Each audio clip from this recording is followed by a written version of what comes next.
I just did a fascinating experiment with ChatGPT in the field of risk management. So, since I've been talking about AI and risk management and developed some methodologies to use machine learning to test controls, to validate information, to make sure we're within the taxonomies, I want to share with the interesting discovery here. I'm Justin Hitt with Inside Strategic Relations. So the question is, can ChatGPT replace risk professionals when it comes to policy rules, compliance with regulatory? So the context is, if a language model can be trained on the regulations, could it identify controls that fit the regulations? So I explained to ChatGPT the relationship between a process, a risk, and a control. So for example, if a business accepts a risk, they will always have a control. That's very binary. If risk exists, then control exists. Now it's going to have at least one control, but I didn't go into that detail. If there's an applicable law, there will always be some kind of policy. There will always be some kind of acceptance of that risk to a business. So all these things have to exist in your system of record, and it's the mindset that an auditor is going to have. Now, that doesn't even get into natural language processing, because the control needs to be written a certain way. Your acceptance to a risk is written a certain way. So as far as what AI can do in its current implementation, now I didn't program a bunch of Python scripts or work with live controls. I'm simply talking with ChatGPT, and I'm assessing its understanding of the concepts of risk management, and then the application of language models, machine learning, and network analysis. So what ChatGPT did really, really well was expanded the definitions and some of the applicability. So for example, it says machine learning can help financial services firms optimize their business processes by automating repetitive tasks and identifying inefficiencies. This can help reduce risk and save time and save money. Here's the thing. That's basically marketing talk. That's not an actual, I have a concept of how this can help. It's saying machine learning can help, and it describes the benefits of machine learning. And so my background is technical writing and copywriting, so I recognize this as a pattern that is pitching an idea rather than giving me practical advice. So I asked it to describe the complex topics in bullet points or in language that's beneficial to a senior level executive audience or a management audience. And so that language gives them the benefits, but it doesn't give them enough understanding. So I asked a little bit more specific, and I said, hey, look, don't tell me what risks, don't tell me the basic stuff. Just give me a description of what works, plus drop in a few of the modules and things, because I do know that ChatGPT can program in Python. Most of these other things can program really well. So now it comes back, network analysis using tools like Graphi or Neo4j, these tools allow risk management professionals to visualize and analyze relationships between entities in a network by mapping the connections between different nodes in an IPRC network. Professionals can identify concentration risk and opportunity for optimization. Now, I'm asking ChatGPT about things that I already know the example for. Yes, if there's a defined relationship between risk, process, and control. If there's a risk, there'll always be a control. Where does a control live? It lives inside of a process.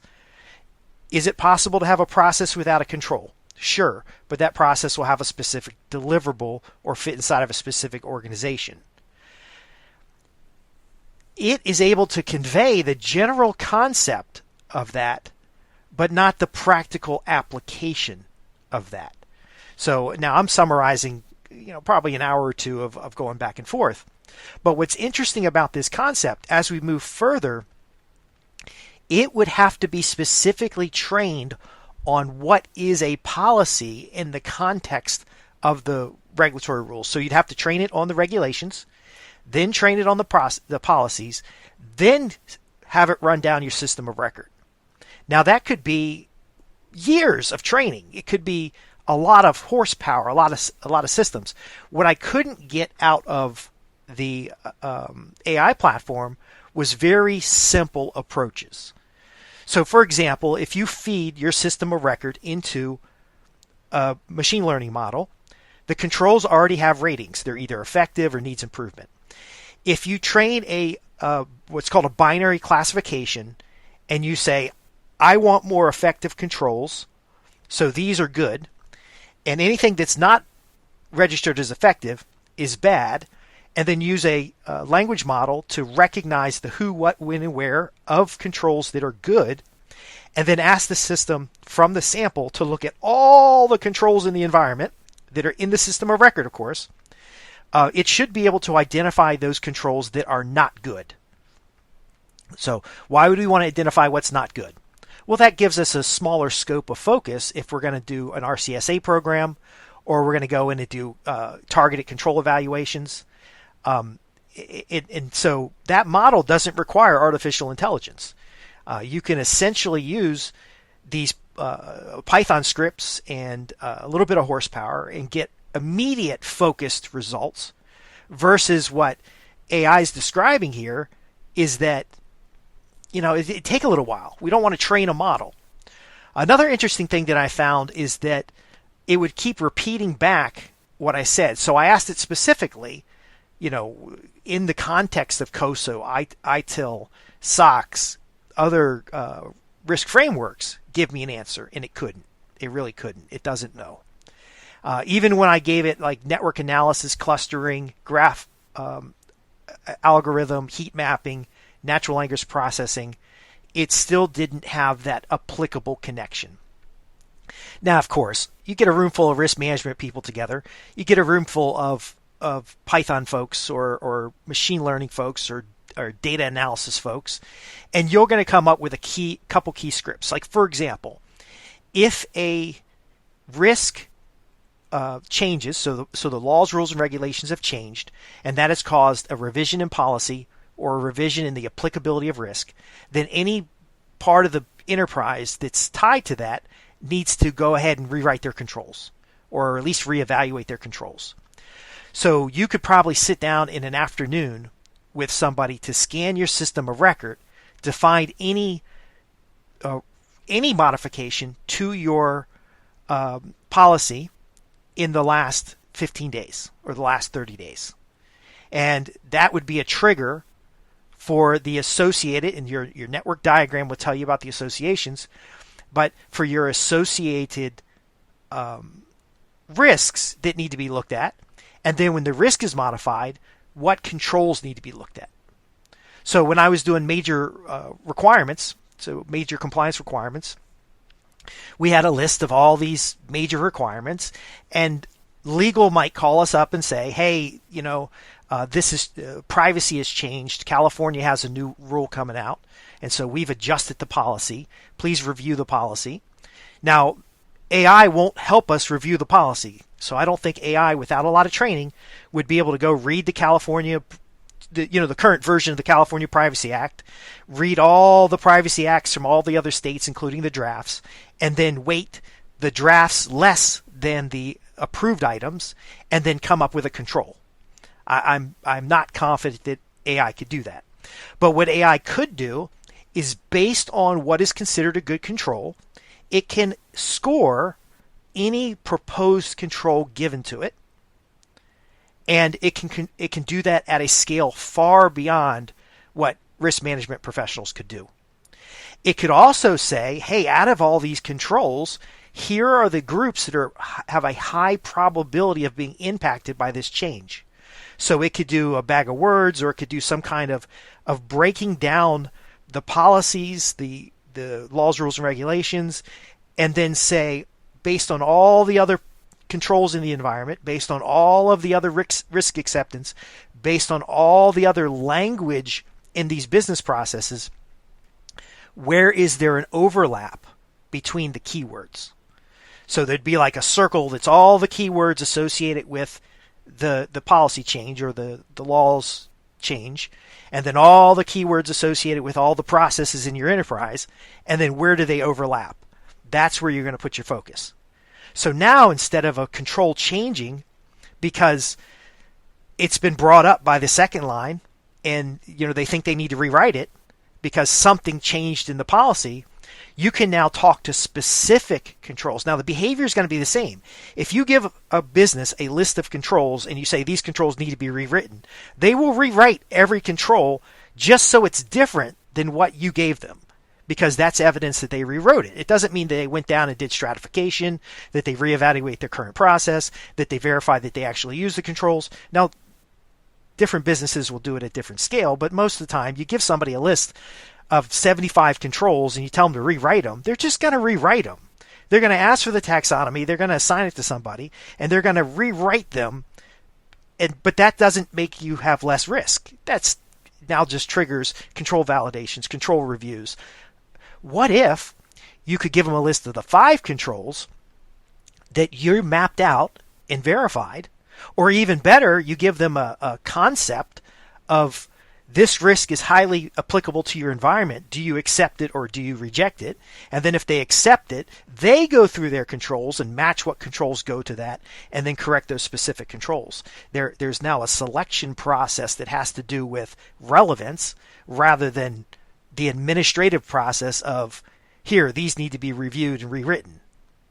I want to make sure that that concept is appropriate, because I see so many times a giant spreadsheet of controls that may or may not be impacted by the actual laws, rule, or regulation change, or realignment of a business, or any other thing that typically triggers a control validation or a control review. Even if it's an aging related, machine learning and AI can help you prioritize and identify potential challenges in your environment. Now you go focus on those potential challenges, and then you can expand from there.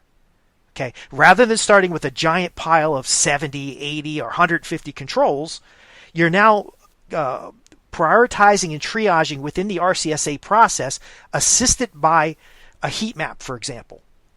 A business process that has a lot of risks tied to it. So the business unit is the process. It's a representation in your system of record. So they got a lot of risks that they accepted, and they've got a handful of controls, but their process is all over the place. That could have a higher concentration of risk than it would be somebody who has few risks and more controls. Now, how would we score this? Again, we score it by the reviews. We score it by the risks that were accepted. We score it by the textual quality of the risk acceptance statement. We know a risk acceptance statement will have specific information in it. We'll also look, and here's a real quick win, is we'll look through the system of record and find the business units that no longer exist. So you have a giant list of all your business units and all your acronyms, and you go through the system and you find out where it mentions some kind of organization that does not officially exist. Now, it could have existed in the past, and that would signal that that control hasn't been reviewed lately. It hasn't been updated. It might exist in that specific business unit, but that's now too granular, and we need to look at the next level up. So essentially, your organizational hierarchy, is it represented in our environment? In places where it should be represented, like your larger business process documentation, if it doesn't exist, you can throw up a flag there as well. Because that could be they copied somebody else's materials, or that business unit is talking about a different business unit. But those types of things, you can scan through the environment really quickly, look through thousands and thousands of processes in a matter of hours before you've activated risk professionals, before you've activated process engineers, before you've activated other people and disrupted their day-to-day activities. You can come up with a hit list. And of course, so heat mapping, you would have some kind of scoring system. And so if it's effective, it would have a lower score than if it was ineffective. It depends on how you're doing it. A lot of times you want to look at the highest possible score, and then you can quintile that, and then people who are in the lowest bracket or category gets the most attention. But again, Every control has an effectiveness rating. They have a design rating. Every process has certain types of documents.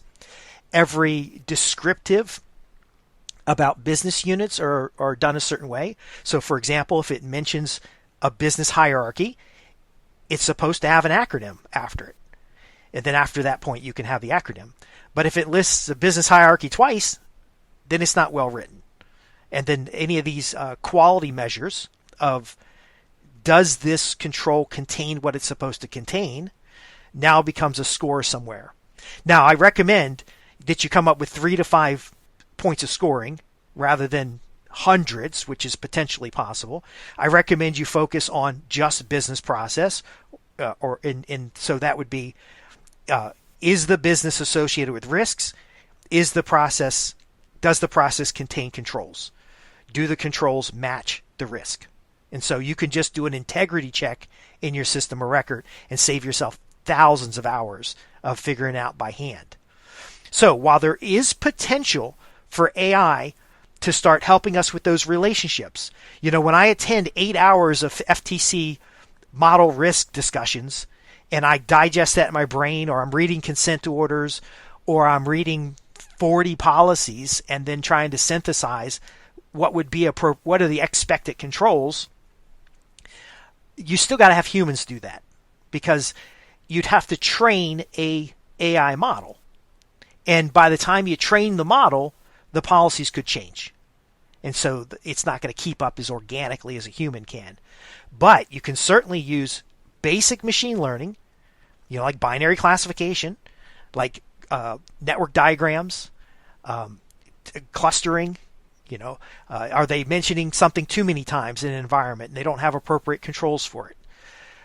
You can use the different types of bag of words and digesting it down into terminology and then comparing the terminology to find the overlap. Those are quick wins. And if your environment is not doing that, or you're too scared to give it a try, then you're really working inefficiently. However, when it comes to the machine learning side, I do think there's some risk where you could be chasing phantoms in the machine because the AI doesn't understand some of the core concepts.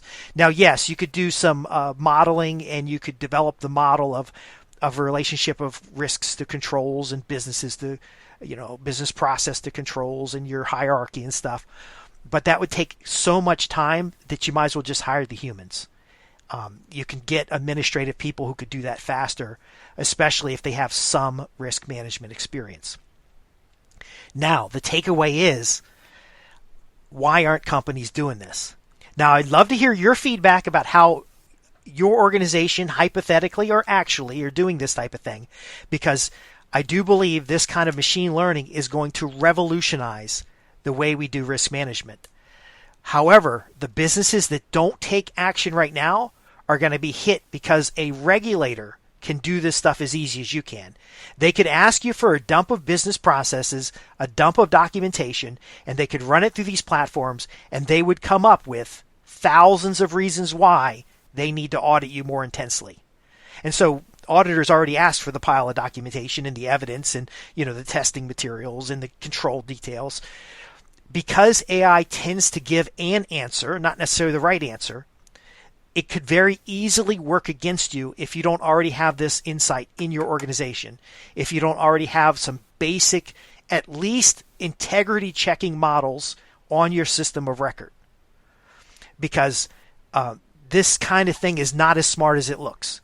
It's mostly repeating back what I say. It's basically telling me definitions that sound good. And when you give it a real critical analysis. Now, remember, I've audited businesses before. I've done testing and validation.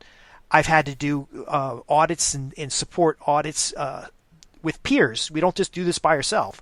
But they were tied to business initiatives, board level milestones, and other stuff. So yeah, I'm looking at this way more critical than most people. But in the wrong hands, AI will find problems in your organization and they will look horrible. And so we want to get ahead of that. So as a governance, risk, and compliance professional, we want to look at the integral relationships between objects in your system of record and start mapping that stuff out to narrow the scope of our efforts so that we have the smart people in the risk profession focusing on the work that has the highest probability of being at fault. And so now we've got this concentration of labor on areas that have a high potential for failure.